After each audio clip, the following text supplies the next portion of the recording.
व्यापारी महासंघानं आणि हिंगोलीतील सर्व व्यापाऱ्यांनी या ठिकाणी भरपूर असा प्रतिसाद या ठिकाणी दिलेला आहे. जेवढ्यांना फोन जाऊन बोलवलं जवळजवळ सगळेजण या ठिकाणी माझ्या कार्यक्रमाला उपस्थित राहिले आणि चांगला कार्यक्रम या ठिकाणी झाला.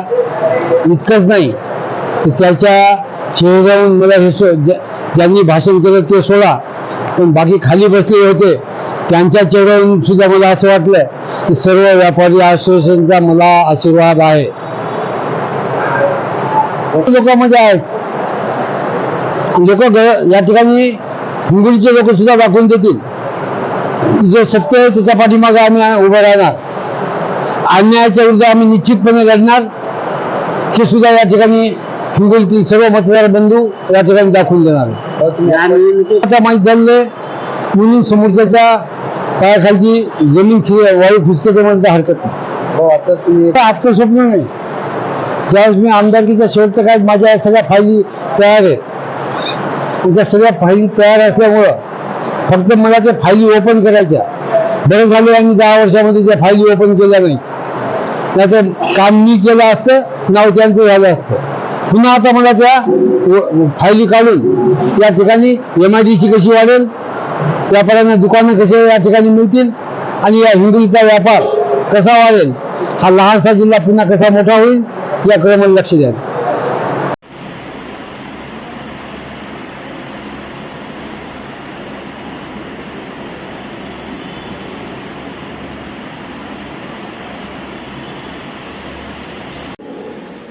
कदाचित माहिती नसेल याच्यासाठी म्हणतो की हा ग्रामीण भागामधून सुरू झाला.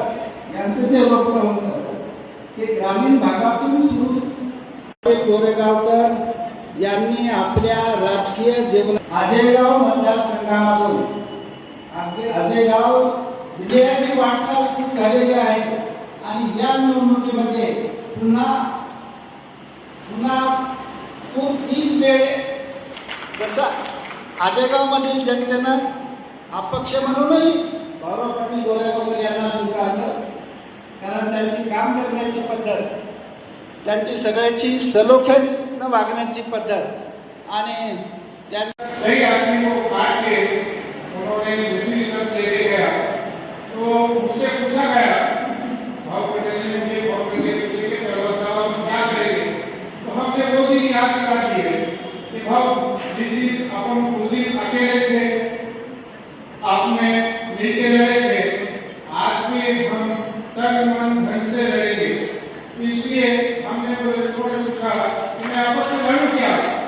बिल्कुल लड़ो, जो अकेले आप लड़ रहे नहीं, हम सब तुम्हारे साथ है. इसकी कोई करो क्यों कि ये अकेले का इलेक्शन नहीं होता है.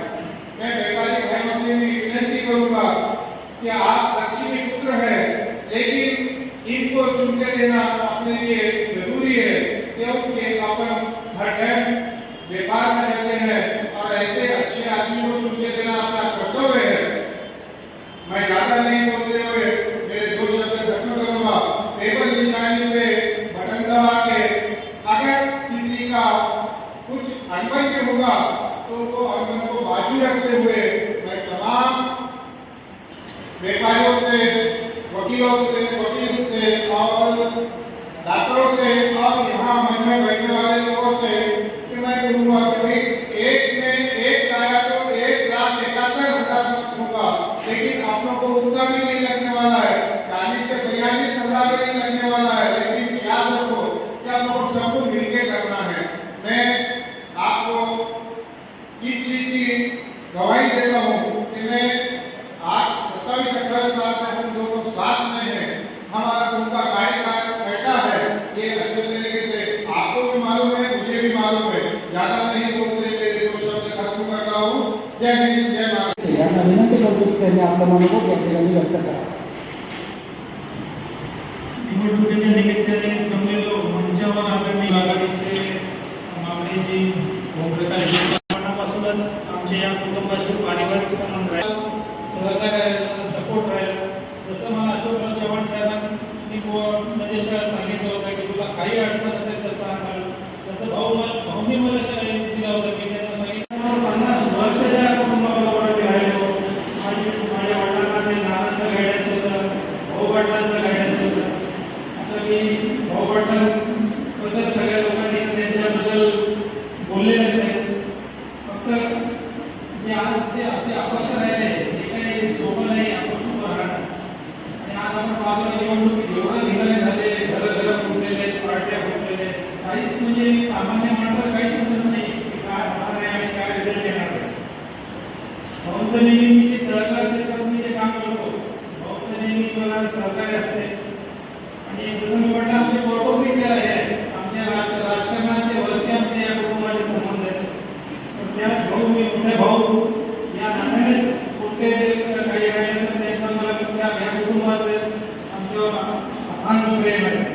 त्याबद्दल मी मोबदल्याचा खूप खूप मनापासून आभारी आहे.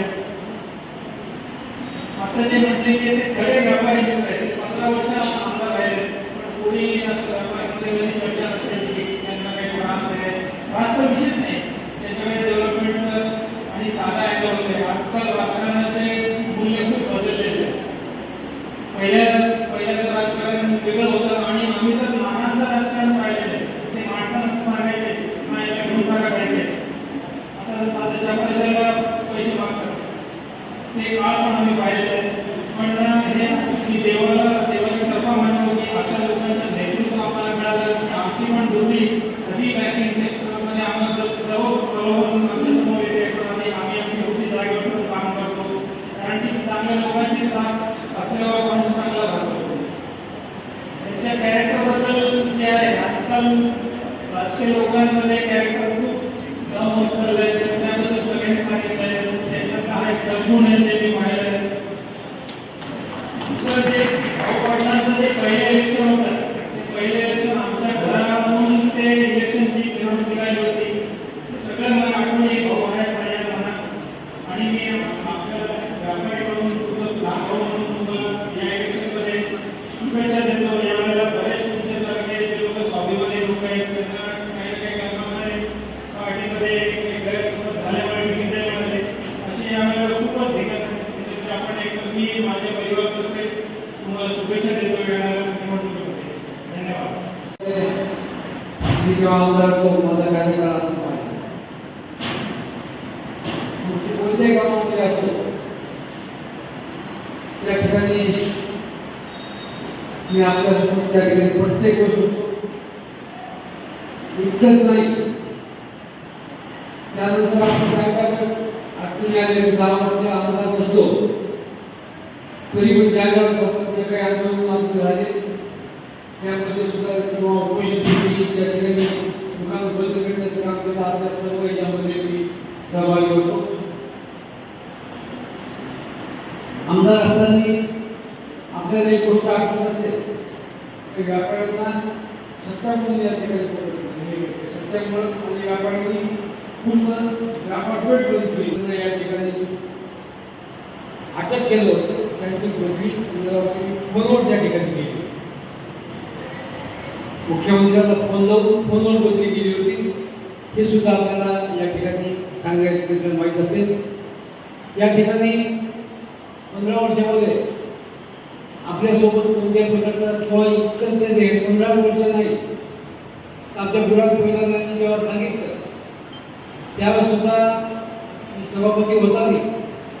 बुरात पहिलं यांना भेटलो म्हणजे सभापतीसाठी मला या ठिकाणी आपण माझ्यासोबत राहिलं पाहिजे की म्हणजे निश्चितच भाऊ मी दुसऱ्याला सभापतीसाठी कोणाला शब्द देणार नाही. पण बाकीच्याला केलं सभापती तर काय होईल ते मला माहिती आहे. म्हणून मी तुमच्यासोबत आहे. तेव्हापासून पहिला सोबत आहे आणि मला असं वाटते की मी सभापती जरी होतो सभापती म्हणून कधी या ठिकाणी वागलो नाही. व्यापाऱ्याचे पूर्ण अधिकार सुनील भाऊ श्याम भाऊला सगळे अधिकार त्या ठिकाणी होते. मग ते दुकान वाटण्याच्या बाबतीमध्ये असो जे दुकाने सगळे बांधले ते पूर्ण दुकान मी वाटलेलं नाही श्याम बाबूंनी वाटले ते सुद्धा अधिकार त्या व्यापाऱ्यांना त्या ठिकाणी त्यांचा अधिकार दिला म्हणून तो वापर जमणार नाही. या प्रकारे माझा या ठिकाणी कार्यकाळ त्या मार्केट युनिटचा सुद्धा राहिलेला आहे. मार्केट युनिटचा अध्यक्ष असताना माझ्या आधी जे घडत होतं मी सभापती होण्याच्या आधी जे घडत होतं ते माझ्या कार्यकाळामध्ये घडलं नाही. घडलं असं तर कोणी सांगा हात म्हणून की भाऊ तुमच्या काळामध्ये मागच्या काळापेक्षाही जास्त त्रास झाला किंवा थोडासा जरी त्रास झाला असं माझ्या 15 वर्षामध्ये मी राहिलो. आता ही MIDC माझ्या आमदारकीच्या शेवटच्या काळामध्ये मी या ठिकाणी MIDC